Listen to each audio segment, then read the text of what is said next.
አሰላሙ አለይኩም ወረህመቱላሂ ወበረካቱ። ውድና የተከበራችሁ ቤተሰቦች እንዴት ናችሁ? ደህና ናችሁ ወይ? እንዲሁም ክርስቲያን ወገኖቼ ሰላም ሰላም ብያለሁ። ያለ ሰላምና እዝነት በያላችሁበት አይለያችሁ እያልኩኝ ዛሬ ምን ላሳያችሁ መሰላችሁ? መልፉፍ ልጠቀልለው ማለት ነው ለረመዳን እና እንደምታዩት አልተቀደደብኝም። በደንብ ሆኖ ነው እንትን ያለልኝ ማለት ነው። ምንም እንትን የተቀደደ ነገር የለውም እና በደንብ ሆኖ በስሎልኛልም ወጥቶልኛልም ማለት ነው። ስንት ኪሎ መሰላችሁ? 8 ኪሎ ነው። ይሄ 8 ኪሎ ነው። እዚህ ጋር ትንሽ አለኝ እንደዚህ ነው 8 ኪሎ። ከዛ ደግሞ እዚህ 8 ኪሎ አለኝ። አጠቃላይ 16 ኪሎ ነው ማለት ነው የምንጠቀልለው ዛሬ። እንግዲህ በረታት የሆን አላህ ይስጥሽ እያላችሁ እንትን በሉ። በነገራችን ላይ እኔ መልፉፍ መጠቅለል በጣም ነው የምወደው ማለት ነው። ለምን ብትሉ እንጃ በጣም ይመቸኛል። እኔ የማልወደው ወረጋዬን ባጠቃለል ነው። በጣም ነው የሚያስጠላኝ፣ በጣም ነው የሚደብረኝ እሱን ማለት ነው። እና ወረጋዬን ባጠቃለል በጣም ይደብረኛል። እንትን ቶቶሎ አይፈጥነኝም ማለት ነው። ይሄ ግን መልፉፉ ለምን እንደው አላውቅም፣ ብቻ ይመቸኛል።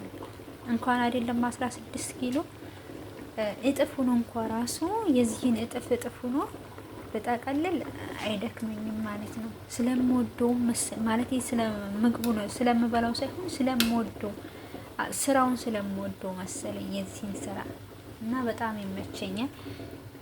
እንደምታዩት በቁመቱ ነው እንትን ያለልኝ። በጣም ብስል ብሎ በጥቅጥቅ አላለ። ከዛ ደግሞ ጥሬ ሆኖ እንትን አላለ። ምርጥ ሆኖ ነው የተቀቀለው ማለት ነው። እና ምን ልላችሁ ነበረ መሰላችሁ ውዶቼ? ያው እኛ ትንሽ የማዳም ቅመሞች አሁን ረመዳኑን ስራ ይበዛብናል። አላህ ያግዛችሁ የኔ ውዶች፣ የኔ ብርቅዬዎች፣ አላህ ያግዛችሁ። እንግዲህ አላህ ያግዘን።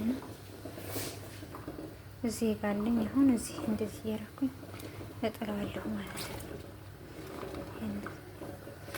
አያችሁ እንደዚህ አድርጌኝ እንዲህ እያደረኩ ነው እንትን የምለው ማለት ነው። እኔ በነገራችን ላይ እንዲህ ያለውን አወጣዋለሁ። በጣም ጥልት ያለውን ይሄን እንትን ብዬ አውጥቼዋለሁ። አያችሁት? አውጥቼ ከዛ ይሄን እንዲህ የማደርገው ታያችሁ ከሆነ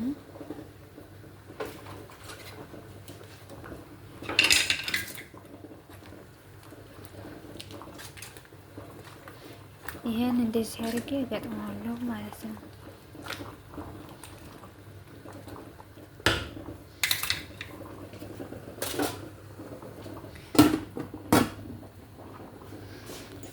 እንደዚህ አድርጌ ተገጠምኩ በኋላ ይሄን እንዲህ የቀዳደድኩት ወደዚህ ያደርጋለሁ። የበረደውን ማለት ነው እንዳይፈጅኝ እንዲህ ለማባረድ እንዴት ተቀደደ ወደዚህ ያደረኩ እንትን እላለሁ። ለማንኛውም ማበዛው እዚህ ጋር እንደምታዩት 2 ረሃም አለኝ መክሮም ማለት ነው። ስጋ የተቀጠቀጠ ስጋ አለኝ። ሩዝ ደግሞ አወጣለሁኝ። ሩዝ ልጨርስ ብዬ ነው ሩዝ አወጣለሁ። እንደዛ አድርጌ እጠቀልላለሁ እላችኋለሁ። እና ውዶች ያበረታቱኝ።